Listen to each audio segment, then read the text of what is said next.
So we are talking with Dan and Taylor Feickert. Both Dan and Taylor are teachers, in case you didn't know that, everyone, but they've been teaching throughout the fall semester here. Dan, you teach history, right? Yeah. And Taylor is an art instructor. And so, as you've been going through that in school, you've had all of the different things that you're learning there. If I were to ask you, just how has COVID-19 changed your life? How has it changed the way that you guys are doing life? What would you say? What things have changed as a result of all of this? As far as teaching, it's made us way more flexible. And I'm not a very flexible person Yeah. by nature. So it's just been like, like I got COVID. So I couldn't teach for 2 weeks, and just kind of like last minute having to surrender the plans that I had for projects we were going to do, and just like being okay with it. Or if a coworker has it and you have to cover their classes, and students have it or have to quarantine, I just think we've become way more flexible. Yeah, I agree. And not holding things like too tightly, because it can all change, like you said. Wow, Greg. I mean, it's just, if you went into this school year thinking like, I'm gonna do things exactly how I did them last year, nobody's gonna. It's just, I mean, and I don't think teachers do, but you just have to have the right mentality of, like I was gone for 3 or 4 days and I had to quarantine because she was positive, and so it's just like, well, that screwed everything up. But you roll with it, and I think a lot of educators are in the same boat. So Yeah, definitely.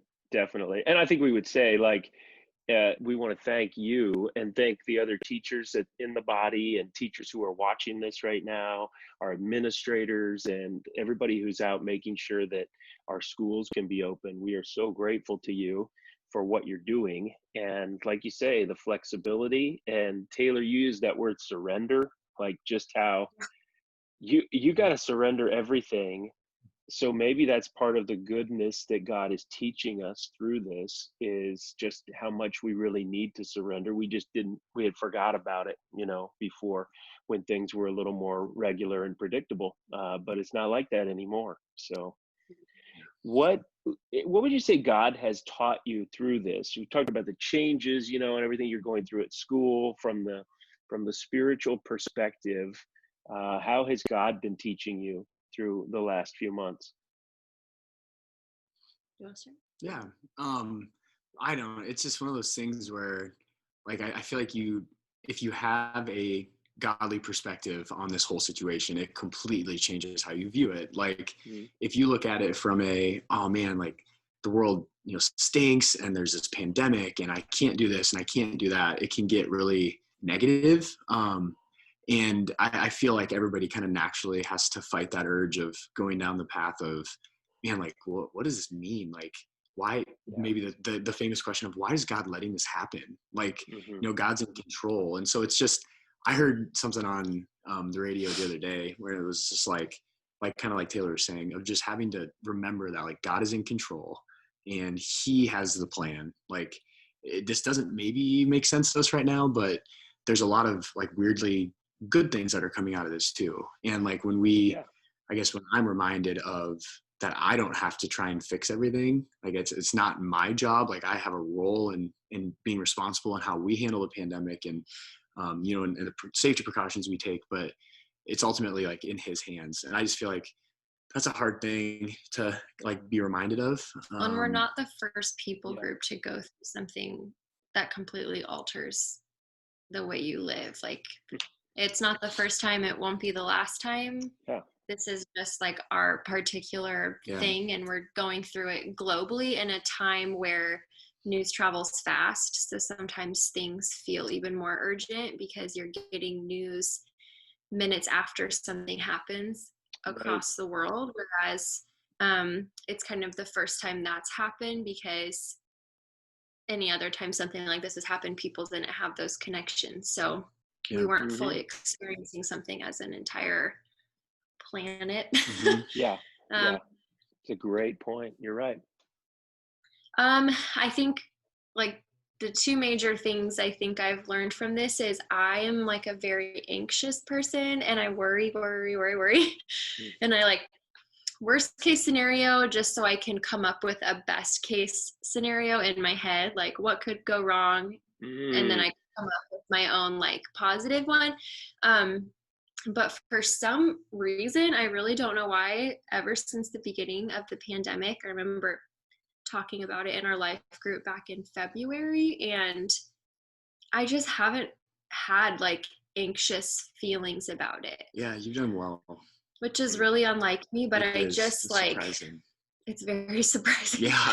But I just have felt like, just like peace. Yeah.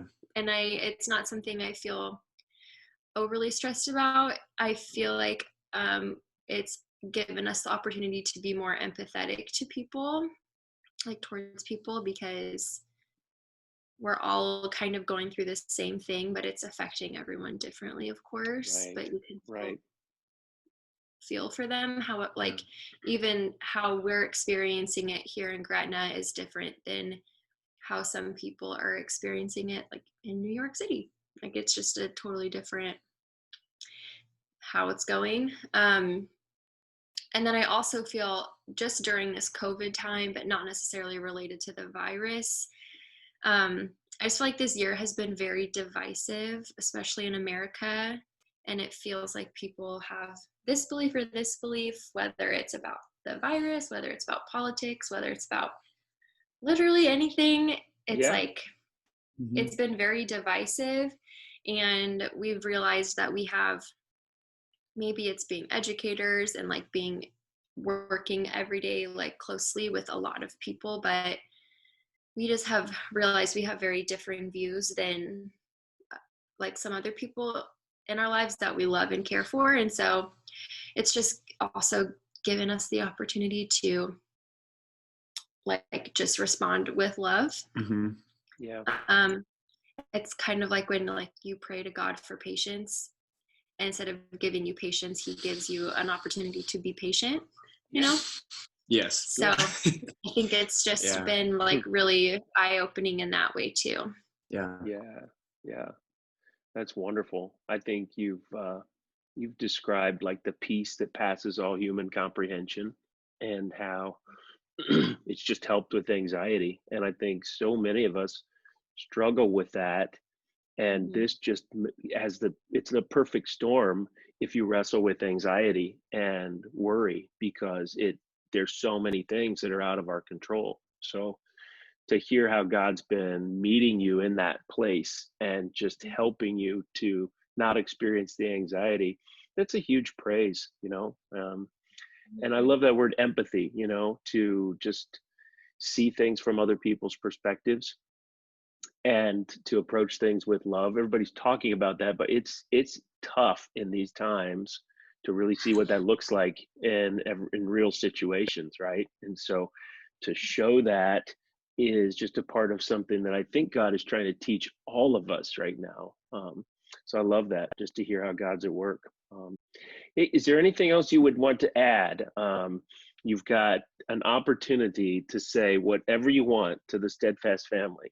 Yeah, I mean, we just said it, Greg, before we started recording, but like we miss everyone.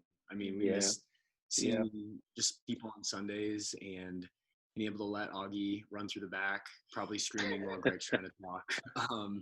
It's just, I don't know. There's just something that not really being able to go as much as we would like, and just with the pandemic changing things, we know it's hard for everyone, and we miss people, and it's still nice that we can connect virtually, but we're thinking about everyone. I mean, we're praying for the family and for Steadfast all the time, and for you, Pastor Greg, and your family, and just, I mean, everyone. So we know it's hard times, and we're thinking about you guys.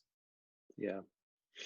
I appreciate you saying that. And it's good to say that, because, you know, we just want everybody to know we understand if you're not able to come to services, and nobody is looking down their noses at people saying, I can't believe this or I can't believe that. We understand. It's like that empathy piece that you talked about, Taylor. And, you know, to be able to see each other, it just tells us, I think it's a good thing that we actually have people we miss. It would be bad if you were gone and didn't miss anybody at all, but it's the opposite of it. I really, you know, we really do want to be together, and that's not something we're making up. So that's really cool. We miss you too. And this too shall pass. It's not going to be around forever, and we will have chances to be back, and we'll look back on this and see what God has taught us. So thanks a lot. I appreciate your time, and we look forward to being back together again soon. Thanks, Greg. Thank you.